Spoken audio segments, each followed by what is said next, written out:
രാജീവ് ചന്ദ്രശേഖർ ജയിക്കാനുള്ള സാധ്യത എത്രത്തോളം ഉണ്ട്? 100%. അദ്ദേഹം വളരെ എഡ്യൂക്കേറ്റഡ് ആണ്, വളരെ വികസനത്തിന് വളരെ മുൻതൂക്കം നൽകുന്ന ആളാണ്. രാജീവ് ചന്ദ്രശേഖർ 18 വർഷം MP ആയിരുന്ന ബാംഗ്ലൂരിൽ ചെയ്ത വികസന പ്രവർത്തനങ്ങളെ കുറിച്ചാണ് പറയാൻ പോകുന്നത്. 2006 മുതൽ ഇദ്ദേഹം രാജ്യസഭാ MP ആണ്. കാശ് മേടിച്ച സീറ്റ് വിൽക്കുന്ന HD ദേവഗൌഡയുടെ ജനതാദളിലൂടെയാണ് രാജീവും രാജ്യസഭയിലെത്തുന്നത്. പക്ഷെ പിന്നീട് മോദി അധികാരത്തിൽ വന്നതിന് ശേഷം ഇദ്ദേഹം BJPയിലേക്ക് അടുക്കാൻ തുടങ്ങി.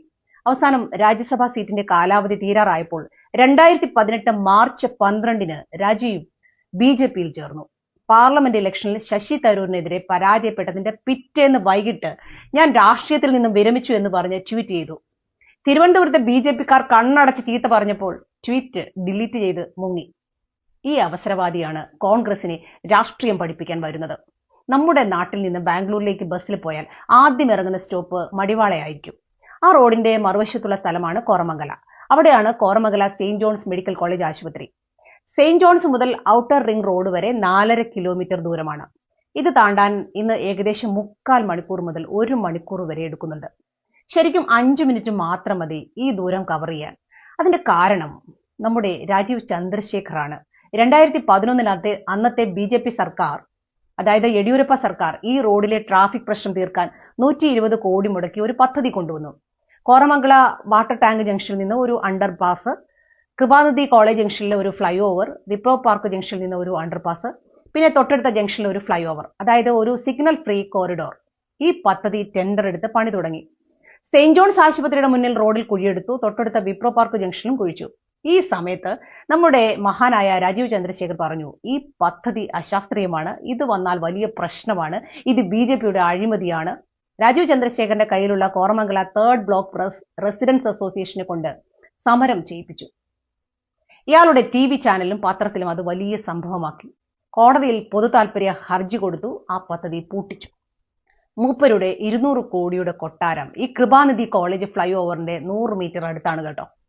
അതാണോ കാരണം എന്നറിയില്ല. എന്തായാലും മൂപ്പർക്ക് പദ്ധതി ഇഷ്ടമായില്ല. ആ റോഡ് അങ്ങനെ കുഴിയായി 1.5 വർഷം കടന്നു. പിന്നീട് സിദ്ധരാമയ്യ സർക്കാരാണ് റോഡിന്റെ വീതി കൂട്ടി ശരിയാക്കിയത്.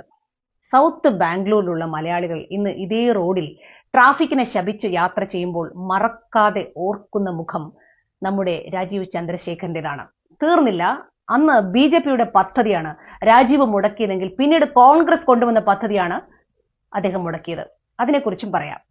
സിദ്ധരാമയ്യ സർക്കാർ 2016 കൊണ്ടുവന്ന പദ്ധതിയാണ് ബാംഗ്ലൂർ എയർപോർട്ട് റോഡിൽ ഹെബ്ബാൾ മുതൽ സിറ്റിയുടെ നടുക്ക് ചാളുക്യ സർക്കിൾ വരെ നീളുന്ന 7 കിലോമീറ്റർ നീളമുള്ള 6 വരി സ്റ്റീൽ ഫ്ലൈ ഓവർ പദ്ധതി. സ്റ്റീൽ ഉപയോഗിച്ചാൽ 2 വർഷത്തിനുള്ളിൽ പണി തീർക്കാം. ഏകദേശം 1700 കോടി രൂപയുടെ പദ്ധതിയാണ്. ഇത് മുടക്കാൻ രാജീവ് ഉപയോഗിച്ചത് ഇയാളുടെ നമ്മ ബാംഗ്ലൂരു ഫൗണ്ടേഷൻ എന്ന NGO ആണ്. കാരണം പറഞ്ഞതാണ് തമാശ. ഈ പദ്ധതി വന്നാൽ കുറെ മരം മുറിക്കേണ്ടി വരുമത്രേ. കോൺഗ്രസിന് 10% കമ്മീഷൻ അടിക്കാനാണ് ഈ പദ്ധതി എന്നും ആരോപിച്ചു. പിന്നെ എല്ലാവരും കൂടി മരങ്ങളെ കെട്ടിപ്പിടിച്ചു കരഞ്ഞു, സിനിമാ താരങ്ങളെ ഇറക്കി കരയിക്കുന്നു, ഇദ്ദേഹത്തിന്റെ ന്യൂസ് ചാനലിലൂടെ പ്രതിഷേധം ആളിക്കത്തിക്കുന്നു. അവസാനം L&Tക്ക് കരാർ കൊടുത്ത പണി തുടങ്ങിയ ഈ പദ്ധതിയും രാജീവ് പൂട്ടിച്ചു. അന്ന് ബാംഗ്ലൂർ മലയാളികൾ രാജീവ് ചന്ദ്രശേഖറിന് കൊടുത്ത പേരാണ് തുരപ്പൻ രാജീവ് എന്ന്. ഇന്ന് ബാംഗ്ലൂർ എയർപോർട്ടിൽ ലാൻഡ് ചെയ്ത് സിറ്റിയിലേക്ക് വരാൻ 1.5 മുതൽ 2 മണിക്കൂർ വരെ എടുക്കും. സ്വന്തം മാനമുള്ള രാജീവ് ചന്ദ്രശേഖറിന് അതൊരു പ്രശ്നമല്ല. പക്ഷെ ഒരുപാട് സാധാരണക്കാരുടെ ഒരു ദിവസത്തെ 3 മണിക്കൂർ വരെ ഇവിടെ നഷ്ടപ്പെടുന്നുണ്ട്. സമയത്തെത്താൻ കഴിയാതെ ഒരുപാട് പേരുടെ ഫ്ലൈറ്റും ട്രെയിനും മിസ്സാകുന്നുണ്ട്. ബ്ലോക്കിൽപ്പെട്ട ഒരുപാട് രോഗികൾ ആംബുലൻസിൽ കിടന്ന് മരിച്ചു. ഇതൊന്നും രാജീവ് ചന്ദ്രശേഖറിന് ഒരു പ്രശ്നവുമല്ല.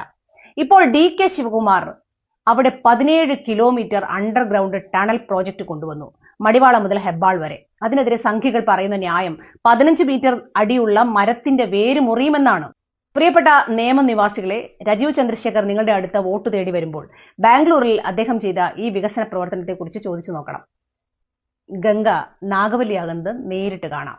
കേരളത്തിലെ മാധ്യമങ്ങൾക്ക് ഇതൊന്നും ചോദിക്കാൻ നട്ടലില്ലെന്ന് അറിയാം. പക്ഷേ ഈ വീഡിയോ ഷെയർ ചെയ്ത് പ്രചരിപ്പിക്കാൻ നിങ്ങൾക്കാവും.